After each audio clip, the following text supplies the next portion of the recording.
Hello, all of you little demons. Jules here from WhatCulture.com, and I'm joined today by the one and only Scott Tailford to answer a very important question in video gaming, and that is, what is the greatest assassination video game mission ever? Now, you've pointed immediately to Assassin's Creed. Would you say that has, I mean, the clue's in the name a little bit there, really, isn't it? But do you have a standout mission out of that? Well, so yeah, we kind of thought we'd go over a whole bunch of different assassination missions. We'll try and crown something, I guess, over time. We'll see how close we get to that stuff. But the thing I want to do, I'm pointing at Ezio Auditore Deferenze, but my point I was going to make is that the original Assassin's Creed games, they're the ones that I feel no one ever talks about as they were satisfying stealth games. Like, I mean, I know that they were a bit divisive. There was a lot of open world, bits and pieces of open world bloat, like collecting all the different flags and everything. But when Assassin's Creed 1 was working as a good stealth game, when you were mixing in with the crowd and you were sitting on benches and people who were chasing you would then run past and you'd get back up and shiver dude in the kidneys, I love that original Assassin's Creed feel, and I feel like they've got so far away from that. And like that original feel was a bit more like Hitman, and so if you talk about a specific one, I think it's the third mission that you do in that game. It's the first time when you have to take someone out who's inside a market square. And back in the day, it was a big deal. It was like 2007 or whatever. It was a big deal that there was that many NPCs on screen, and you just sort of slink through them all, and it was all the custom animations that Altair had. You just sort of like sidling through, and you kill a dude, and then you just walk out the way, and then you realize all the NPCs freaking out because someone next to them has just dropped, and you just slink off into the shadows. And I was like, this is the coolest game in the world. I tell you what, you could expand on that and say that the multiplayer offering that they had, where you had to assassinate another player, that created some pretty unique situations, didn't it? Because it was like you'd have to blend in as part of the crowd to avoid being targeted by the other player, or vice versa, stalk them and figure out which one of them was actually the odd one out, as it were. Yeah, I thought they would do more with that, but they kind of just like left it. But it felt like a great idea that just never really got expanded upon. But I tell you what, I was actually speaking to somebody before I started this about assassination missions in video games, and they immediately said, oh, it's the Call of Duty mission, all gillied up, where you go and you try and assassinate Makarov. It's not it's Makarov. It's the dude along the headshot. Yeah, and you've got to brace for the Coriolis effect and all that other fun stuff. And that was a really fun mission, but I didn't think you could actually include it because you actually botch the assassination attempt. You shoot his arm off, don't you, rather than actually killing him. So that's out of the running. Well, if you're talking about like intensity and stuff, then I think that that's the thing. It's like, what defines the best assassination mission? Is it something where like all of the game's story is converging on that one point, and you need to nail this headshot, which is something that I think the likes of Deathloop tried to do last year, and Hitman 3 could have done a bit more with that. The final mission of Hitman 3 is like you're building up to meeting this one guy that's behind everything, and like you can throw that in the pot too.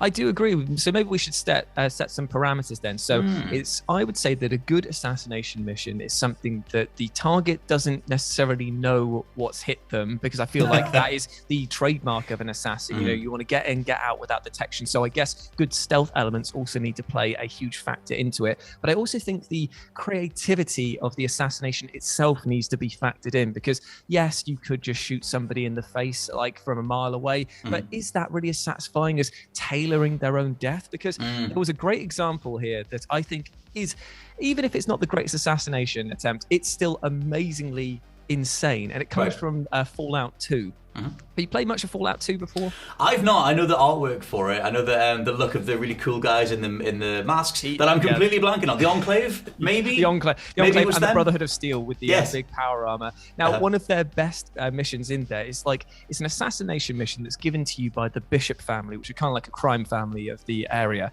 They tell you that they want the NCR destabilized, and the way to do that is to assassinate the vice president of the NCR, Frank Carlson. Now, you could go into the HQ where he is and just shoot him straight in the face, or throw a bomb at him or whatever.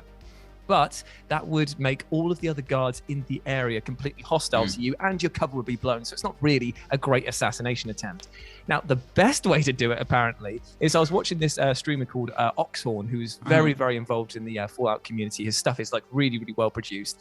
He said that there's a brilliant ability where you can reverse pickpockets people, so you can actually put items into their inventory that then have an effect of what's going on.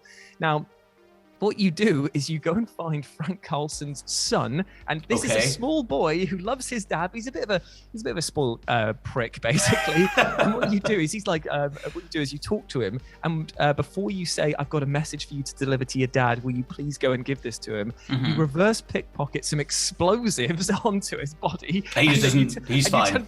He's completely fine. He doesn't even notice of it at all. He's got the giant stick of TNT just out the back of his little. I mean, he's used to having everything. It's fine. Exactly. So what you do is you set a timer for like 10 seconds or something like that. He runs into the office where he is, and the whole office literally explodes, and you assassinate him that way. So you kill him and his kid. Now, that's an incredibly evil assassination attempt, but I do think it's worthy of the conversation because it ticks a lot of boxes. Yeah, man, that might be our new front runner, unless anyone can beat that down in the comment. That's a very Hitman style takeout method, but I feel like Hitman itself wouldn't perfect that feeling until later in its own lifespan. Like for me, like I think of Hitman 2, Silent Assassin, like I think of the St. Petersburg level. It's like you come out of the train station, and if you bring in that sniper, you can find the sniper rifle, you can acquire a sniper rifle, and you build it in the hotel opposite the guy that you're taking out, and it's just is that where you got to the different 2 bell towers and you can shoot him as he's getting in between the cars, or you can go through the subway? Oh, there is that too. That was Hitman 2, wasn't it? Hitman 2, like that's the thing. Hitman 2 is very much IO Interactive just reaching for the skies. Like Hitman 1 didn't do, it was very much a proof of concept, and then 2 was like, let's do every single idea that we've got. There's even that one that's set in Japan where you're dressed up as like a ninja with a sword and stuff, and you're just taking out loads of different dudes. Crazy, but that St. Petersburg one, I remember the first time that I went into the hotel that was opposite the guy that you were taking out, opened the briefcase, got the sniper rifle out, and waited for the meeting to take place. You take that guy out, and everybody else that's sitting at the table is just like freaking out, and you just stroll off back to get your Silent Assassin ranking. So I think that thing is in there too, but the essence of that is very much what that Fallout 2 thing was. You've actually raised a great point, actually, because I feel like Hitman, it pretty much has to be the front runner of any assassination mission, because of the fact that, like you say, the Silent Assassin ranking requires you to get in, never change your suit, never compromise the mission, like use stealth, use distractions, use everything at your disposal, and then eliminate the target and get out without being seen. So I'd say that the best assassination mission maybe has to come from that franchise. And if it does, I tell you what, it's an absolute banger. Hitman Blood Money, A New Life. The one where you're in the the suburbs. You got to take down, is it Vinny, who's like a mob informant or something like that? He's like in witness protection. So you've got all of the means available to you. And I feel the reason why that level is so great is because unlike other Hitman levels where it's like very grandiose settings and almost unbelievable in some ways, this is so nearly grounded in reality that it makes it like, oh, this is kind of like happening in my backyard, quite literally. Well, I think because like it is literally, like you said, it's set in like a couple of squares of different housing and stuff, and I feel like that's the mentality that they took and fleshed out for the rebooted trilogy, like much bigger like pieces of land kind of thing, and more things that you can do, more clockwork mechanisms to poke and prod at. But that mission, there's so many ways to take the guy out, from like pushing him into the pool in his backyard, or you can climb up into the kid's tree house and shoot him from there with the air rifle. Like an air rifle, and it's like, oh, you can poison his food, or you can dress up as I think the kid's birthday party. There's a clown or something. Or a pizza man. It's the clown, and that's why it's so brilliant, because you can basically reenact it. Like you can just stand there and just basically like haunt him and like spook him out, and then you can just follow behind him. I think you can like push him into a barbecue as well, like his face. I think if you there's like a gas main thing you can trigger and then just blow everybody up. But I don't think you get the Silent Assassin for that one. And then you can basically take his body and throw it into the garbage truck, can't you? Because then it'll crush him that way. I mean, I'd actually say that because the Hitman games are notorious for how fun they are when it comes to planning your own murder simulator. But I'd say that has to be up there in terms of the greatest Hitman levels I've ever played, because even though I love the rebooted and episodic approach to it, and the levels there, some of them are meticulously well designed, I think that Blood Money in that instance captures a level of fun and creativity, which is kind of the best of both worlds. Like it's not too po-faced about it. It's just like, this is a bit silly, but it is really difficult as well. Well, like Blood Money was the one where they brought in the shove, where like you could go up to, and they showed off in that Santa level where you've got to try and kill the guy that's dressed up as Santa, or at least you can definitely kill Santa in that level, because you can go up to one of the many dudes that's dressed up as Santa at the Christmas party, shove him off the edge of like this makeshift cliff thing. There's also that bit where you've got to kill that dude or group of dudes that's in like a swimming pool, and it's over the side of a cliff, and you can shoot the bottom of the pool pool out and they all just fall down the cliff. Like, the target themselves aren't part of that group, but that's one of the coolest kills. I think you can make the guy go into the pool and then shoot the bottom of the pool so he just falls down and they all think it's an accident. That was one thing I was going to say, was that one of the best feelings in Hitman is that when you've rigged everything up, maybe you've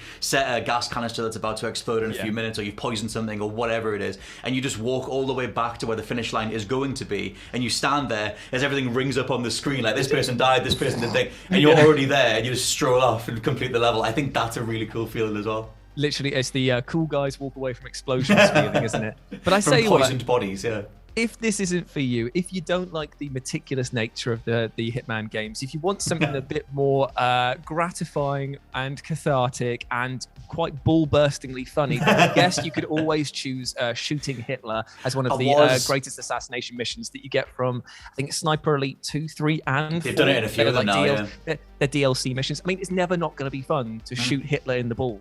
You can also shoot Charlie Brooker's knackers off as well, and I think it's in Sniper Elite 3. He pops up for a little bit. But yeah, Sniper Elite is a great shout. If you put that game on like the highest setting, where you actually got to watch out for all the wind resistance, the drop, and then you finally nail the shot. That game doesn't deal too much in specific assassinations, but if you nail the shot, I think if they blurred that, Hitman meets Sniper Elite, then that would be pretty damn pristine. I guess there is that Hitman sniper challenge thing they did the spin-off for. Didn't they have like a VR challenge mission as well? I think so. I've only played the one where it's like you're on the edge of a cliff and you're shooting different dudes inside really good, a mansion. though. Very like Silent Scope, to be honest. Very old school. I know. We're talking about the assassination. It's a Silent Scope. Bring that back. When's that due for a remaster? That was a PS2 gem back in the day. But there we go, ladies and gentlemen. Those are some picks for the greatest assassination mission ever. Now, personally, I'm going to go for Hitman Blood Money. Which one are you going to pick out of the ones? I'm doubling down on old school Assassin's Creed. I feel like that game is completely overlooked, and I mean, you can shout out the one that's in the town square, or there's another one where you've got to assassinate a guy amongst a market, and it's an indoor market, and it's kind of like a grid-based thing. You're trying to take this guy out amongst all these different sort of sight angles and whatever. And I think if you get those right, just shivving a man in the kidneys and making it off around the corner, just you got to shiv him, then I'm a big fan of that stuff. So I'm doubling down on the original Assassin's Creed. That thing doesn't get enough love. Perfect. Well, I'll tell you what. Why doesn't the audience decide who they think is, or what they think is the best assassination mission? Put it down in the comment section below. All of your suggestions. Do you think that I had the right choice? Do you think that Scott had the right choice? Is there one that we're completely bypassing? Let us know. And what we'll do is next week we'll come back and we'll answer another of the burning questions in the gaming industry of what is the greatest X type of mission or level or whatever next week, and we'll tell you who we think won overall next time. But until then, thank you very much for joining us. I've been Jules. You can go follow me over on Twitter at RetroJ with a 0, and he's been Scott Tailford, and you can follow him at /LP89. You are damn right he is. So I hope you have a fantastic day, whatever you get up to, and we'll speak to you soon. Bye. Bye-bye.